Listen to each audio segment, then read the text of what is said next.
स्वागत है साथियों आपके अपने ही चैनल मास्टरमाइंड पे। मित्रों, आज के क्लास में हम लोग जानेंगे कि बुद्धि है क्या। इसके बारे में हम लोग विस्तृत जानकारी जानेंगे।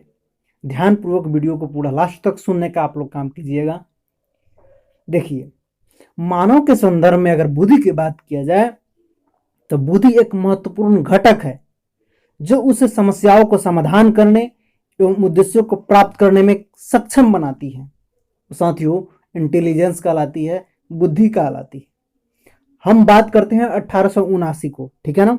यहां से शुरू करते हैं, क्या होती है घटना 1879 में, ध्यान देंगे। देखिए, 1879 में क्या होता है कि विलियम वुंट के द्वारा जर्मनी के लिप्जिंग नामक नगर में मनोवैज्ञानिक प्रयोगशाला स्थापित करके बुद्धि मापन के कार्य को वैज्ञानिक आधार पर जो है प्रदान किया जाता है। इस प्रयोगशाला में जो है बुद्धि माप यंत्रों की सहायता से किया जाता है। कब? तो 1879 में। तो कहां? तो जर्मनी के लिप्जिंग शहर में, ठीक है। अब जो है उंट महोदय के कार्य से, ठीक है ना, हिंदी में उंट लिखाता है और इंग्लिश में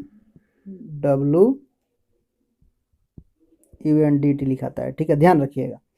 तो उंट के कार्य से प्रोत्साहित जो है होकर के अन्य देश के जो वैज्ञानिक थे, इस जो है बुद्धि परीक्षा को शुरू किया। फ्रांस में जो है आपका शुरू करने वाले बीने थे, इंग्लैंड में विंच थे और जर्मनी में जो है मैनमान थे।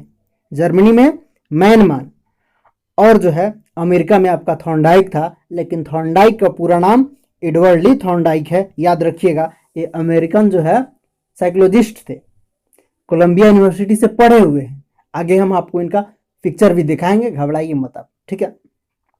तो देखिए, जब उंट शुरू किया कहाँ? 1879 में जर्मनी के लिप्जिंग शहर से, तो इनको कार्यों से जो प्रोत्साहित होकर और सारे देश के वैज्ञानिकों ने शुरू कर दिया, जैसे कि फ्रांस में बीने, इंग्लैंड में विंच और जर्मनी में जो है मैनमान और अमेरिका में थॉर्नडाइक एवं टर्मन। इन सभी वैज्ञानिकों ने सबसे अधिक सफलता प्राप्त किया तो कोई था बीने और साइमन, ठीक है। बीने और साइमन जो सबसे अधिक सफलता प्राप्त किया हुआ है, ध्यान रखिएगा। तो दोनों की सहायता से जो है बीने साइमन बुद्धि मानक क्रम का निर्माण किया गया। टर्मन ने जो है इसमें जो है संशोधन करके इसका नाम दे दिया स्टैनफोर्ड बीने नाम का मान क्रम। टर्मन उसको संशोधन कर रहा है, ठीक है। तो ये सब बातें जो है ध्यान रखने के काम है, आप लोग ध्यान रखिएगा। तो मित्रों, अब हम लोग जानेंगे, ये आपको इंटेलिजेंस का पिक्चर दिखाई दे रहा होगा। देखिए, अब यहां समझने वाली बात है, 1879 तो हो गया। अब रही बात 1905 की। देखिए 1905 में क्या होता है, ध्यान रखिएगा। एल्फ्रेड और बीने के द्वारा, जो है फ्रांस के रहने वाले थे, हम आपको बताया ना कि वुंट के कार्यों से जो प्रोत्साहित हुआ और सारे मनोवैज्ञानिक और शुरू कर दिया। तो पहला टेस्ट जो है इन्हीं के द्वारा किया गया 1905 में, एल्फ्रेड बीने के द्वारा, और इसको सुधार किया गया 1908 में, ठीक है। 1908 में जो है सुधार किया गया और ए में यानी कि मेंटल एज का कॉन्सेप्ट दिया गया 1908 में, और इसको रिवाइज किया तो 1911 में, और 1912 में जो है स्टर्न और कोहलमैन के द्वारा आपको सूत्र दिया गया MA/CA, ठीक है। तो अब क्या हो रहा है, 1916 में टर्मन ने इस पूरा सूत्र को कंप्लीट किया, इसमें जो है गुने 100 कर दिया, ठीक है। तो इस सब जो है बातें हम लोगों को जानना है इस चैप्टर में, ध्यानपूर्वक सुनने का आप लोग काम कीजिएगा। देखिए, अब हम लोगों को समझने वाली चीज है कि जो है बुद्धि क्या है। इस संबंध में जो है मनोवैज्ञानिकों में सदैव जो है मतभेद रहा है। इस मतभेद का अंत करने के लिए प्रसिद्ध मनोवैज्ञानिक अनेक अवसरों पर एकत्रित हो चुके हैं, ऐसा नहीं कि एकत्रित नहीं हो चुके हैं।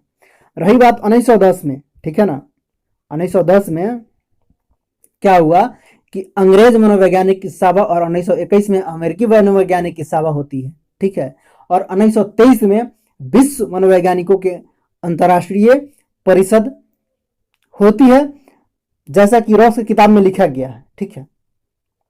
तो यह सुनिश्चित नहीं कर पाते हैं ये लोग कि बुद्धि में स्मृति या कल्पना या भाषा या अवधान या गामक यानी कि मोटर या योग्यता या सम्मिलित है या नहीं है, इस सब को भी चर्चा हम लोग करेंगे।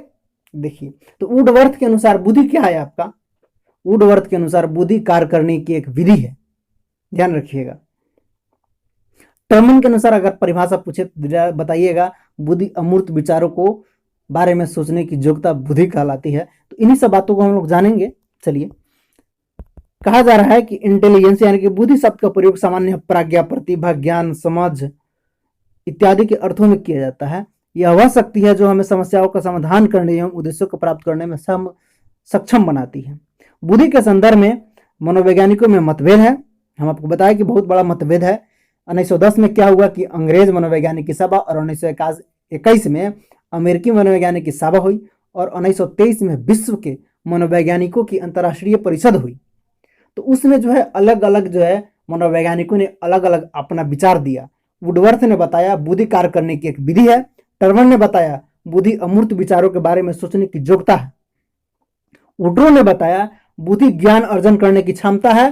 तो अलग अलग मनोवैज्ञानिक का अलग अलग विचार है। इस सभा में आपने अपना शब्द दिया, ठीक है। थॉर्नडाइक बताया कि सत्य या तथ्य के दृष्टिकोण से उत्तम प्रक्रियाओं की शक्ति ही बुद्धि है, ठीक है। गाल्टन बताया कि बुद्धि पहचानने तथा सीखने की शक्ति है, जब चर्चा हुई तब। बकिंघम बताया कि सीखने की शक्ति ही बुद्धि है। तो बहुत सारा परिभाषा निकलता है यहां से। देखिए, आगे कहा जा रहा है कि बुद्धि के 3 पक्ष होते हैं, कार्यात्मक, संरचनात्मक और क्रियात्मक। याद रखिएगा, ध्यान रखिएगा, इसका 3 पक्ष होता है, कार्यात्मक, संरचनात्मक एवं क्रियात्मक। जब भी एग्जाम में पूछे कितने पक्ष होते हैं मुख्य, तो 3 पक्ष याद रखिएगा। ये आपके एग्जाम के पहलू होती बहुत इंपॉर्टेंट है। और जो है बुद्धि के मुख्यतः 3 श्रेणियों में रखा गया, इसका हम चर्चा आगे करेंगे। पहला सामाजिक बुद्धि, स्थूल बुद्धि या अमूर्त बुद्धि। वंशानुक्रम एवं वातावरण तथा इन दोनों की अंतःक्रिया बुद्धि को निर्धारित करने वाले कारक हैं। वंशानुक्रम और वातावरण, इन दोनों कारकों जो है अंतःक्रिया से बुद्धि को निर्धारित करने वाले महत्वपूर्ण कारक है। सब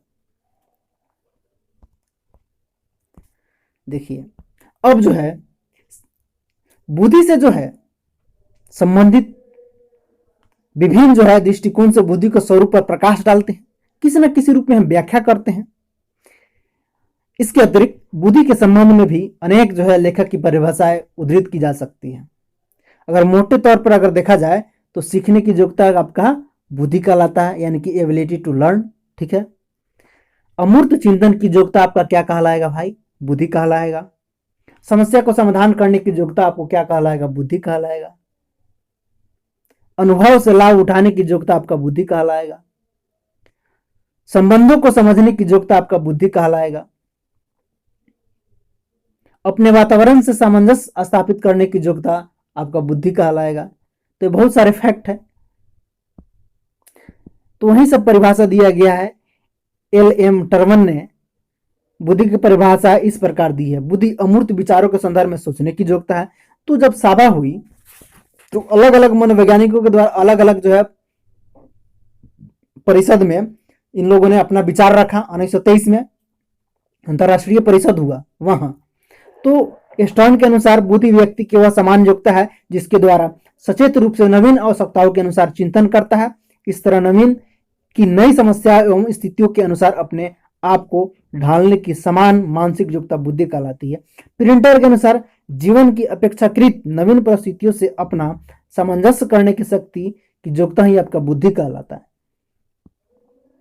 तो बहुत सारे मनोवैज्ञानिकों ने अपना अपना विचार दिया इस सभा में, ठीक है। अगर राय वर्ण के अनुसार देखा जाए तो वो राय वर्ण महोदय क्या बोले हैं बताइए जरा आप लोग। बुद्धि वह शक्ति है जो हमको समस्याओं को समाधान करने एवं उद्देश्यों को प्राप्त करने की क्षमता देती है, ठीक है। अगर कॉलिन के अनुसार बात किया जाए, कॉल्विन के अनुसार, तो यदि व्यक्ति ने अपने वातावरण से सामंजस्य करना सीख लिया है या सीख सकता है तो उसमें बुद्धि है। इनका ये मत है। तो सबके अनुसार अगर देखा जाए, अगर देखिए वुड्रो के अनुसार हम आपको बताए किए थे, आइए गया। रायवर्ण कह रहे हैं बुद्धि वह शक्ति है जो हमें समस्याओं का समाधान करने एवं उद्देश्यों को प्राप्त करने की क्षमता देती है। वुडवर्थ के अनुसार बुद्धि कार्य करने की एक विधि है। वुड्रो के अनुसार बुद्धि, देखिए यहाँ कंफ्यूज मत होइएगा, दोनों एक ही जगह है। कभी कभी दे देता है कि ये किसके अनुसार है। तो देखिए वुडवर्थ के अनुसार बुद्धि कार्य करने की एक विधि है और वुड्रो के अनुसार बुद्धि ज्ञान अर्जन करने की क्षमता है। तो ये बात ध्यान रखिएगा। हेनमोन के अनुसार बुद्धि में मुख्य तत्व होते हैं ज्ञान की क्षमता एवं निहित ज्ञान।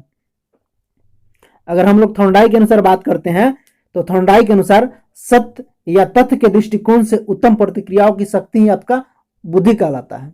इनका पूरा नाम जो है एडवर्ड ली थॉर्नडाइक था। ध्यान रखिएगा आप लोग। ये जो है अमेरिकन जो है मनोवैज्ञानिक थे और एक कोलंबिया यूनिवर्सिटी से पढ़े हुए हैं।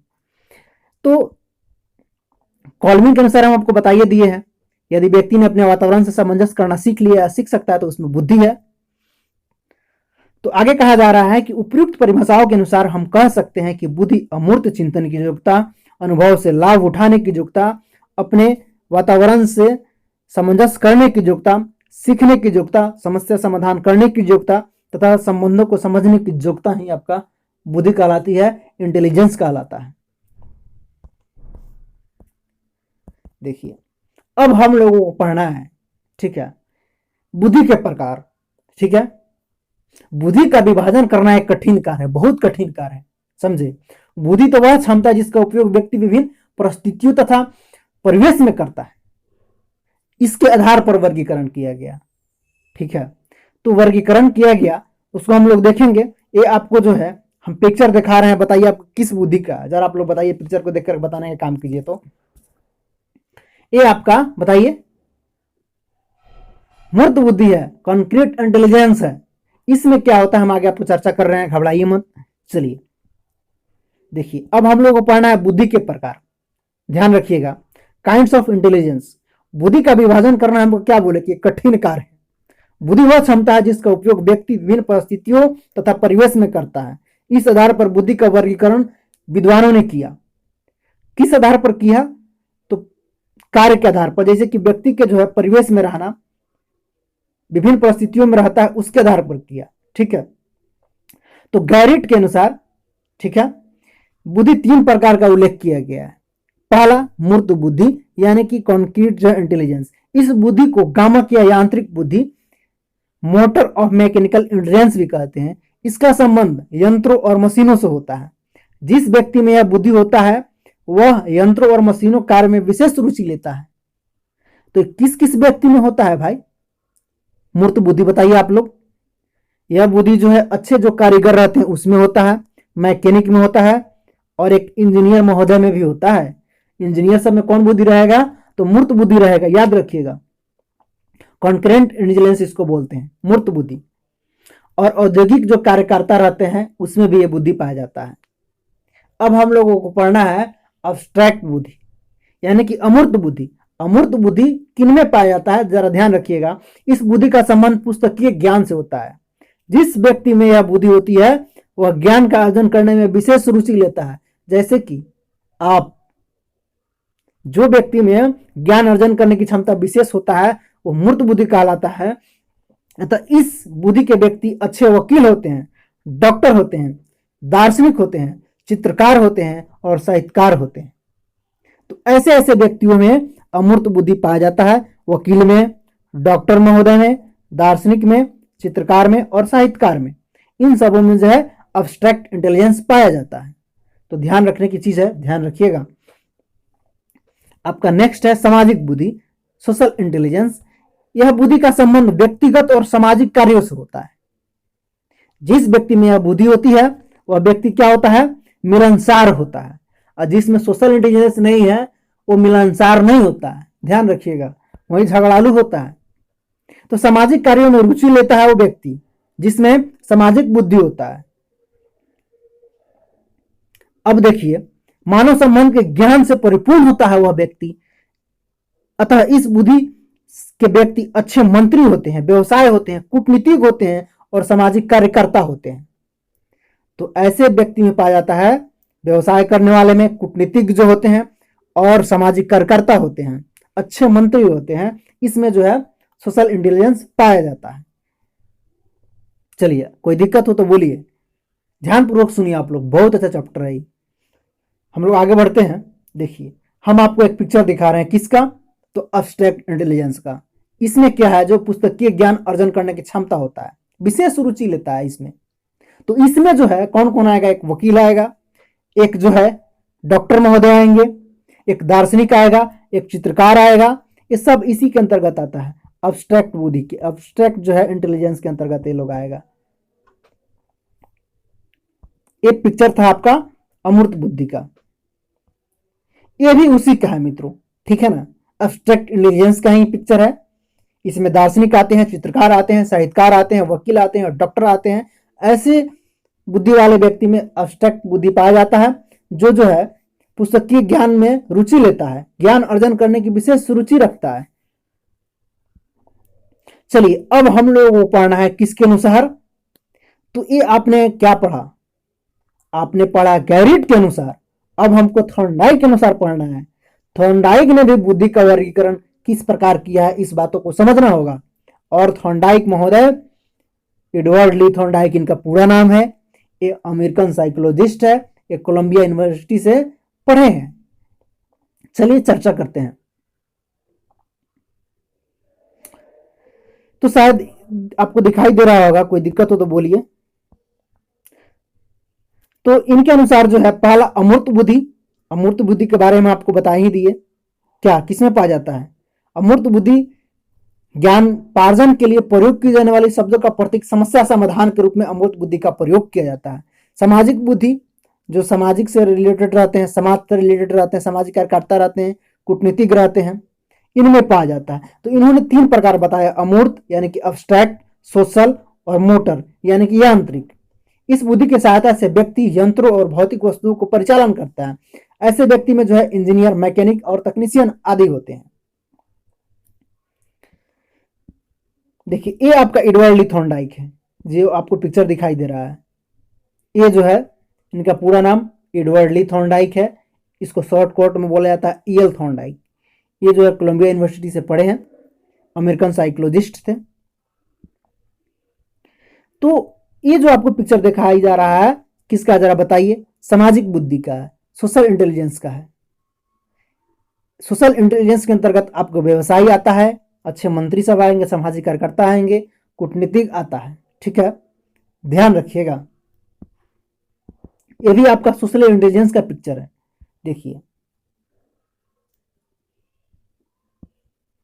तो साथियों आज हम लोग इतना ही तक रखते हैं।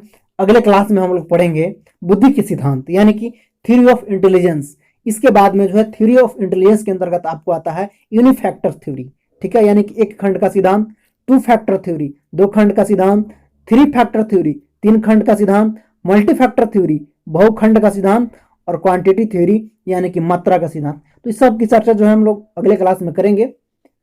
बने रहिएगा क्लास में। जो साथी हमारे चैनल पर नए हैं, आप इस चैनल को जरूर सब्सक्राइब कर लीजिएगा और हमारे घंटी को दबा दीजिएगा, ताकि हमारा कोई भी नोटिफिकेशन जाए तो आप लोगों तक जल्द से जल्द पहुंच सके। वीडियो देखने के लिए बहुत बहुत धन्यवाद। हम फिर मिलते हैं नेक्स्ट वीडियो में।